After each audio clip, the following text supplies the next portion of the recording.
सदा शिवलिङ्गम् तत्प्रणमामि सदा शिवलिङ्गम् देवगणार्चितसेवितलिङ्गम् भावैर्भक्तिविवेकलिङ्गम् दिनकरकोटिप्रभाकरलिङ्गम् तत्प्रणमामि सदा शिवलिङ्गम् तत्प्रणमामि सदा शिवलिङ्गम् अष्टदलोपरिवेशितलिङ्गम् सर्वसमुद्भवकारणलिङ्गम् अष्टदरिद्रविनाशकलिङ्गम् तत्प्रणमामि सदा शिवलिङ्गम् तत्प्रणमामि सदा शिवलिङ्गम् सुरगुरुसुरवरपूजितलिङ्गम् सुरवनपुष्पसदार्चितलिङ्गम् परमपदम् परमात्मकलिङ्गम्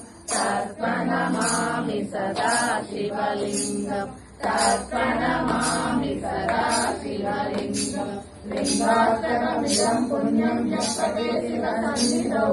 शिवलोकम्